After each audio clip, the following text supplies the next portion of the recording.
হ্যাঁ, hello everyone. চলে আসলাম আবার নিউ ব্লগ নিয়ে। তো ব্লগ হলো ঈদ উপলক্ষে। তো জানেন যে আমাদের আজকে হলো কুরবানি ঈদ 2025। তো এই বছরে সবাই ঘরে ঘরে কুরবানি দেয়। তো আমি যাচ্ছি হলো মামার বাসায়। তো মামা হলো কুরবানি দিচ্ছে। তো থাম্বনেল দেখে বুঝতে পারছেন যে কোন বিষয়ে ব্লগটি হতে যাচ্ছে। তো এখন থেকে হলো আপনারা রেগুলার ব্লগ পাবেন, কারণ অ্যাকচুয়ালি আমার কিছু প্রবলেমের কারণে, আমার পরীক্ষার কারণে আমি নিয়মিত ব্লগ ছাড়তে পারি নাই। চ্যানেলটি একটু ডাউন হয়ে গেছে। তো আশা করি এখন থেকে আপনারা রেগুলার ব্লগ পাবেন। আর যা নতুন মেম্বার আছেন তো অবশ্যই আমার চ্যানেলটি সাবস্ক্রাইব করে পাশে থাকবেন, লাইক শেয়ার কমেন্ট করতে ভুলবেন না। তো আমার চ্যানেলের নাম হলো RS পিচি চৌধুরী। এই নামে সার্চ দিলে অবশ্যই পেয়ে যাবেন আমার চ্যানেলটি। তো বেশি কথা বাড়াচ্ছি না, তো চলে যাই মেন টপিকে। তো মামা হলো বাসায় কুরবানি দিবে। তো গরুটা সেই মোটামুটি ভালো পাইছিল গরুটা।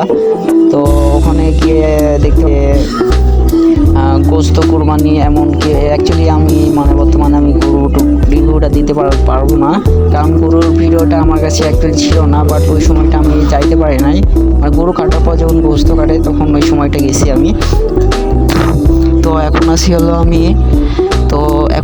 আমি রাস্তাতে। তো আর কিছুক্ষণের ভিতরে আমি বসে যাবো মামার বাসাতে। তো ওখানে গিয়ে দেখতে পাবেন সব কিছু, যে কুরবানি থেকে শুরু করে গোস্ত ভাগ করা এটা, তারপর কষায় কীভাবে গোশ কোবাই, গোশ কাটে, এগুলো সব ডিটেলস আপনারা দেখতে পাবেন এই ভিডিওতে। তো জানি না আমার ভিডিও কোয়ালিটি কেমন হচ্ছে। তো অবশেষে আমরা চলে আসলাম মামার বাসায়।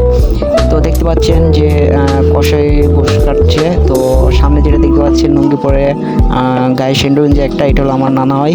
তো নানা হলো, এটা হলো ইন্ডিয়ান কষাই।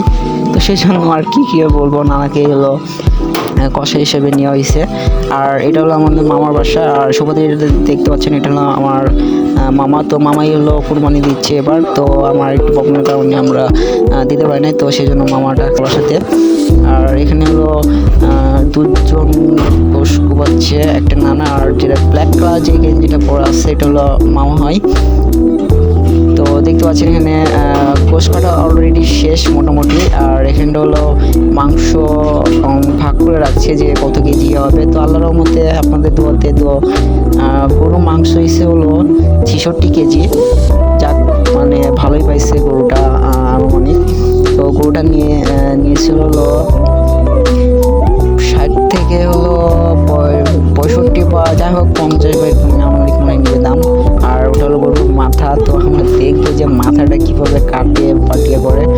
আর এখন হলো গরু হলো একসঙ্গে করতেছে, কারণ গরুর চর্বি আছে, চর্বি থাকে, মাংস থাকে, হাড় থাকে। তো ওগুলো তো ভাগ করা যায় না, তো একসঙ্গে মিশিয়ে দিবে। আর গরু কুরবানি দেওয়ার উদ্দেশ্য হলো একটাই, যে এখানে ভাগ হবে হলো 4 ভাগ, 4 কি 3 ভাগ হয়। একটা সমাজ, একটা পাড়া প্রতিবেশী, আর একটা নিজে যে কুরবানি দেয়।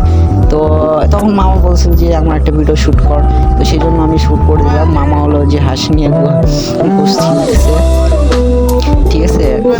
তো আমার বলতেছে ভিডিওটা করতে। তো দেখতে পাচ্ছেন সব আনন্দে আমরা সব গোশ ভাগ করতেছি, গোশ কাটতেছি, অনেকটা মজা লাগে। কারণ আছে আমাদের কুরবানি।